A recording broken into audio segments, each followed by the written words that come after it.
I would say the other big, a couple other big sort of like moments in the StubHub story. One was kind of what I would call like the go-to-market strategy. Initially, so when we first started StubHub, the name of the company was actually Liquid Seats. We had this kind of dual brand strategy early on. We had the company name, which was Liquid Seats, and we did also have the StubHub name, which was the destination kind of consumer website where you could buy and sell tickets, kind of what StubHub is today.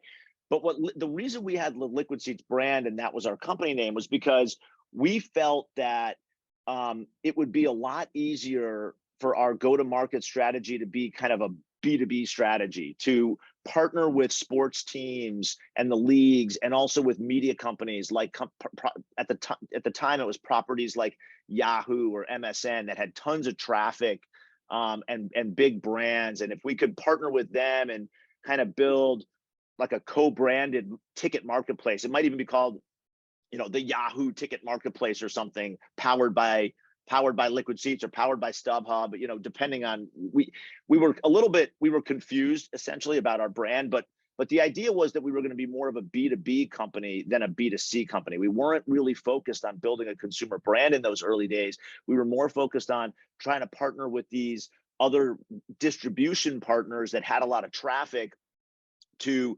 bring both demand and supply, primarily demand, but demand and supply to the marketplace. And so that was what we did for the first couple of years. In most cases, we co-branded these marketplaces. It would look and feel like you were still on like the MSN website, which was Microsoft's version of Yahoo at the time. I don't even know if it still exists. I don't think it does. But it was actually hosted by our servers, so you had all the navigational elements that would be on the pages, and that worked in a way. I mean, we were getting some of these deals, we were driving some volume, we were growing, but our growth was kind of linear in the sense that like it felt constrained. Like we had to do these big partnerships to get the next kind of sort of step function of growth, and those partnerships were out of our control. We had a couple of us working on the partnerships, but we couldn't force a partner to work with us. We had to kind of get them to agree to work with us. And even when they did decide to work with us, there was a limit on how much of an incentive they really had to push it. It wasn't, the top priority at the most senior levels of MSN to kind of promote their ticket marketplace, even though they were sharing revenues with us and such. They had a lot of other things that were higher priority. So it was never kind of the biggest priority for them to send us traffic to those pages. And so it felt constrained. So what happened in those, one of the things that really caused an inflection point for us was the launch of Google AdWords, which, I mean, people today, it's like obvious, it's been around and it's really what propelled Google to be worth however many trillions of dollars Google is worth today. But it's, in a way, I think StubHub, I guess, predated Google AdWords because it didn't exist when we launched StubHub. And I think it maybe launched in like 01 or 02, shortly after we did. And we started experimenting with Google AdWords, right? So we started, like, what we realized pretty quickly is you could, like, I mean, this is obvious today, but like you could like pay for the word, Yankees tickets in Google, and every time somebody typed in Yankees tickets, we could have like our ad pop up right there. We could drive those people directly to this StubHub branded marketplace, and we would generate transaction revenue, and we didn't have to share it with anybody because all of those co-branded partnership deals that I mentioned were all revenue share deals, and we were sharing our revenue with third parties. And so with this kind of paid search driven strategy, we were able to keep, we had to pay for the customer, whereas the other ones we didn't.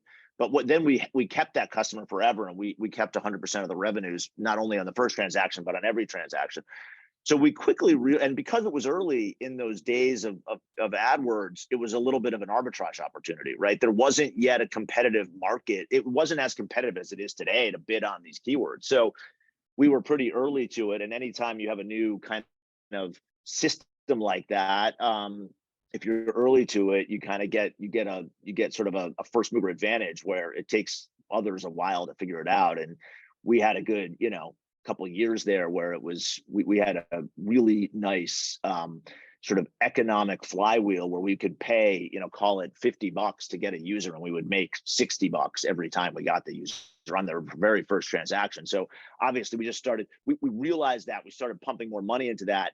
And by 2003 or so, we were like, screw this liquid seats thing. Let's just focus on StubHub, on this consumer brand, because we're able to scale it much more quickly. We can control our own destiny. It's just like a machine where you put in a quarter and you get back $1. Let's just put in as many quarters as we can. And so we then that was really what drove us to to focus on the consumer brand. And kind of, we still did partnerships with teams, primarily with teams and leagues, and to some extent we did some other media partnerships like ESPN we did later on. But they were very different, those partnerships. They were no longer revenue share agreements. We were just paying up front to a sports team a certain amount of dollars per year to be kind of an official sponsor, the same way that like Anheuser-Busch or Pepsi might sponsor a team and have a big sign in the outfield. And we also got mailers to season ticket holders and things like that. So we paid for these deals, and because we had an asymmetry of information, we knew what the deals were worth, and we were able to pay $500,000 a year for a deal that we knew was going to drive $1 million of gross profit or something like that per year. So we didn't have to share revenue. We didn't even have to share data with the teams about how many tickets we sold or the names of the people that we sold the tickets to and stuff like that. So it gave us deals changed, even though we still did deals. And the strategy of the business changed from this kind of B2B driven strategy to more of a direct to consumer strategy. That was probably, the biggest sort of strategic change that happened at StubHub that I think really unlocked growth for us and helped us, really kind of get to the next level.